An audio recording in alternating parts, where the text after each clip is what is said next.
for being on Lessons Learned. Oh, glad to be here. Let's learn some lessons. Right, exactly. So, do you want to just tell us about yourself and how did you get started in writing? So I've had a bit of a long intermission with my writing journey. I was writing ever since middle and high school. I write poem. I was mostly poetry, and it was like a lot of like really dramatic love poems to like different girls in school and stuff. And some of them I shared, and most of them they stayed in a shoebox. And I just like, and I had them like in like several different notebooks and stuff like that. And life happened, and then I started focusing on college and work and being a teacher. Oh, you're a teacher, Teaching Springfield for like 5-6 years now. And when I came back from Africa, because that's where I was teaching first. Wow. I came back from Rwanda. I just started getting back into it, and I went through some stuff in my mom's storage, looking through all those the shoebox and looking at all those notebooks and kind of reminding myself where my mind was back then, and how I viewed love back then, how I viewed pain, and how I viewed success. It was a very reflective time to go through all that, and I just had new stuff to write, and I've always had these stories that were in my head, and stories that I got to experience as well. Like I've met so many different people from my journeys from here to Atlanta to Rwanda and then back, and then to whenever I travel out to New York or LA or whatever, I'm always meeting these interesting people with interesting stories, and it just motivated me to start writing about them. Exactly. I feel like there's a lot of stories out there that people don't get the chance to hear, that if they got a chance to, they would not only resonate with it, but it'll humble their human experience. Exactly. Really, just to see that the diversity in the lives we live. Yeah. Wow, that's great. So like obviously like this book right here, would that be, because this is more like poem based, right? Yeah. So Unapologetic Photosynthetic is a literary celebration of Black womanhood, and going through all those poems and stories that I was looking at in my shoebox from when I was a kid, I realized a lot of these stories and poems were about Black women. Whether it was a coach at a YMCA, or it was a mentor that told me to stay away from the wrong crowds, or it was my mom, or it was my aunt, or it was friends that I called sisters. I just, after all that reflecting, I realized like it was always Black women, or women that were of like the African diaspora, whether they were Puerto Rican or African American or Dominican or Trinidadian or Jamaican. Like all these women were from a certain diaspora. They all had a certain qualities about them that made me want to gravitate towards them for comfort, that made me want to gravitate towards them for conversation. Yes, and I love that. That made me want to gravitate towards them for love, whether it's romantic or platonic. I just love being around that energy, and I just quarantine happened, and I had a lot of time to think, which is something a lot of people don't get a chance to do these days. And I started thinking of how would I describe the energy that exudes off of Black women in that diaspora, and that's what this book is. Poetry, short stories, and testimonies from fellow Black men that I know personally who wanted to give their dedication to the Black women in their lives. Wow. I love it. I definitely enjoyed reading it for sure. Thank you, and I'm glad it inspired you. Glad you got to take a look at it.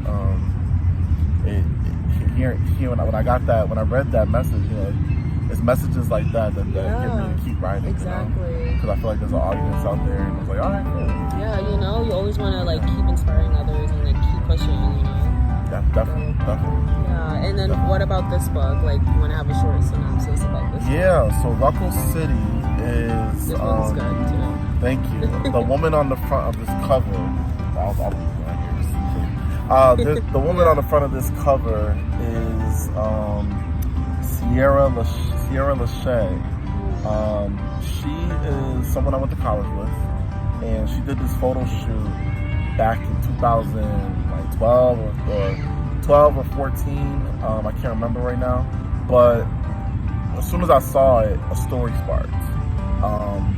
And I've always had this story in my head about that circled around these three siblings who were in the foster system. Because my mom, she was a foster parent even before I was born. So I was raised in the house with foster brothers and sisters all my life, whether they were infants, toddlers, teenagers,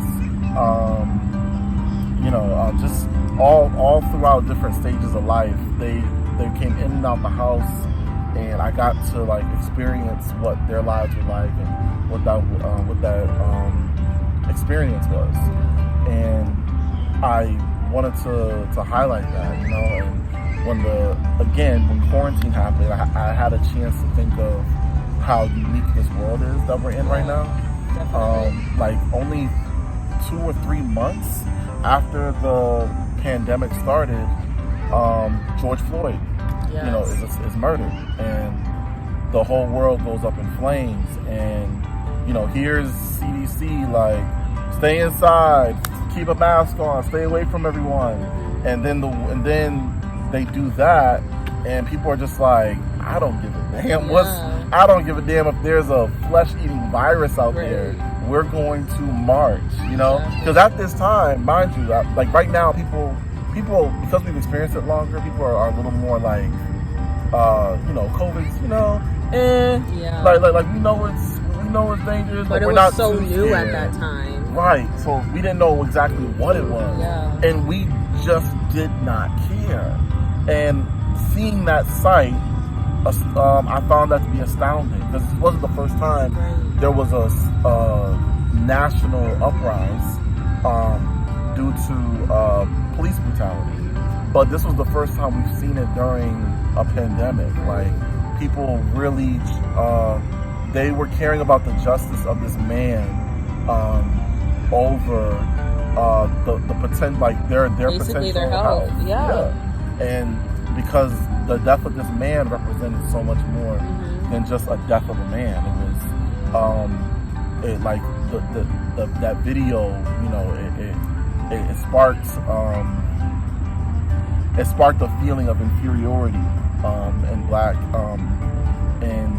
black citizens and the common citizen and the everyday citizen. You saw people of all race and creed. So in RUCKLE City, I say all that to say, in RUCKLE City, I created this world where the city that is experiencing COVID, but their response to COVID is a little more extreme. They're going to have a citywide curfew. And if you're not inside after a certain time, the police use that as an excuse to use all forces necessary to get you back into your house. So obviously people who are homeless are getting abused, people who are black and brown are being targeted more than others.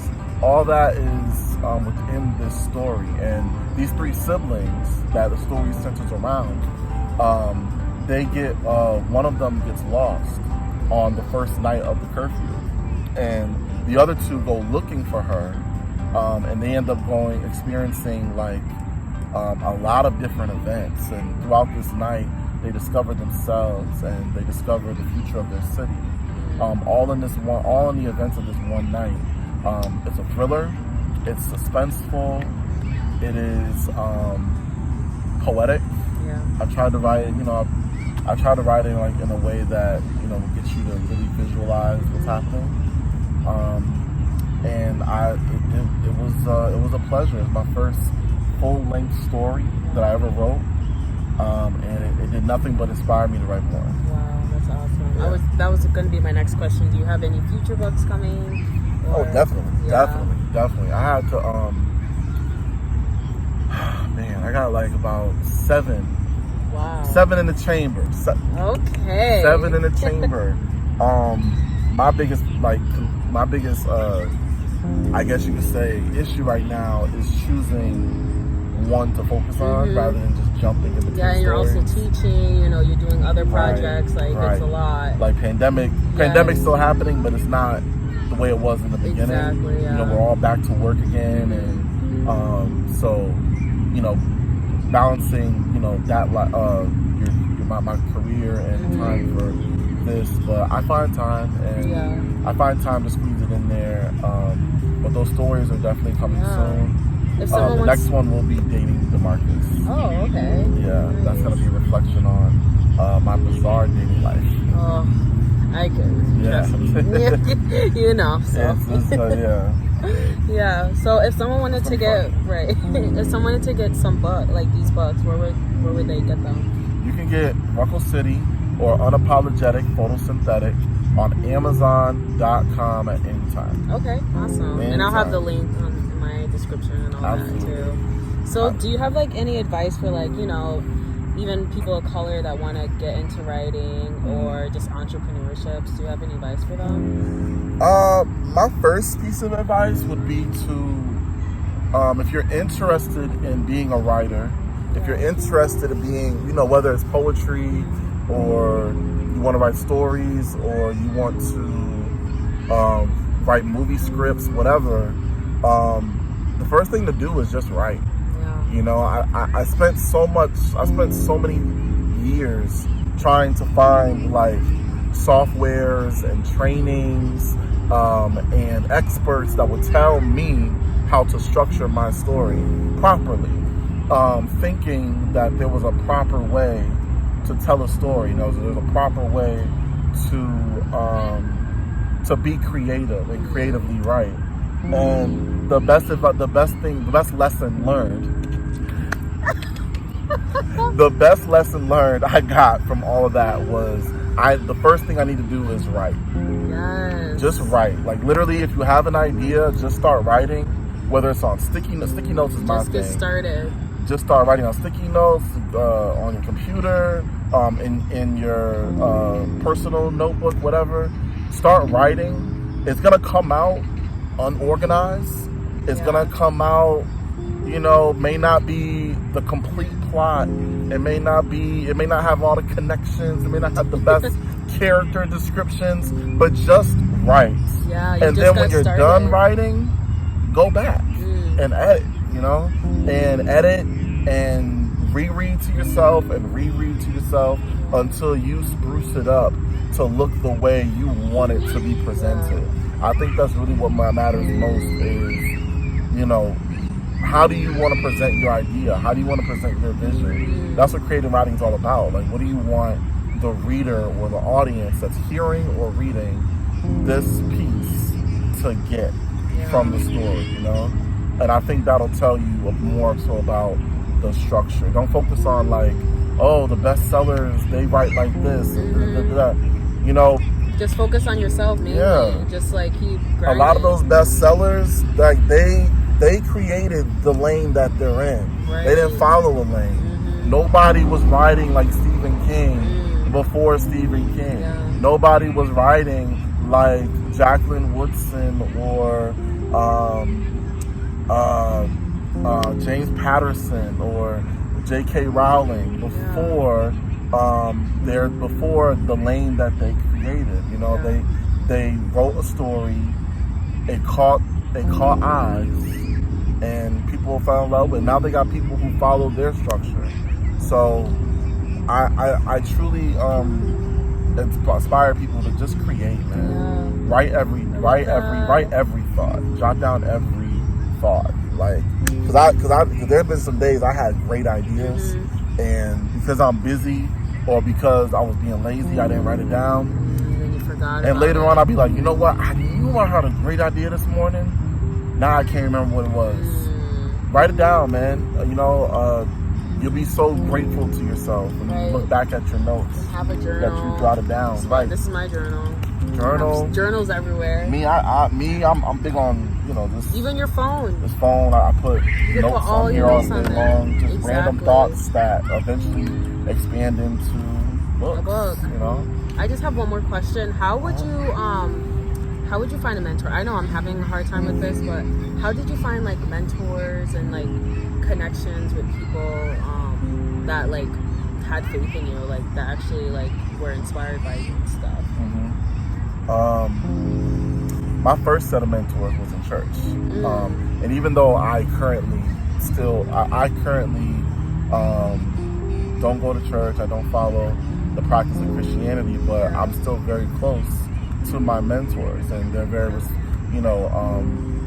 they're still very helpful, very, every time I need a reference or recommendation letter or just advice or someone to vent to, they're there. I would say if you're looking for a mentor somewhere specific, you got to get out. Check in your city. There's a networking mixer coming up. You need to be there. There's check on Eventbrite and Facebook events. There's a workshop or training coming up. You need to be there. If you think there's a chance you might find someone there that is in a position to mentor you. And I don't think there's any shame in asking, hey, can I be your mentee? Can we sit down? And, a lot of people, because of this digital world that we're in now, a lot of people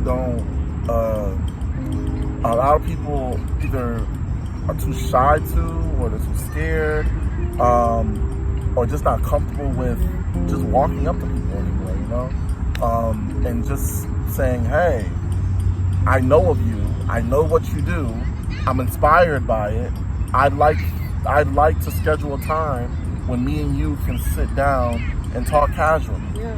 They might say no, but that's cool. They might say, hey, I'm busy, it might be a while before I can find a time for that. That's cool. When's your next availability? Check to see if it's your availability and mark it on your calendar and just and show up and talk and vibe out. That's what we're doing right now. Just meet up and talk. You never know what connections you can build. You never know. You never know what resources they might provide to you, and sometimes you might leave that meeting and you didn't get anything physical, but you left knowing that you got one more supporter. And you got motivation. In your ring. You're inspired and you want to just keep pushing.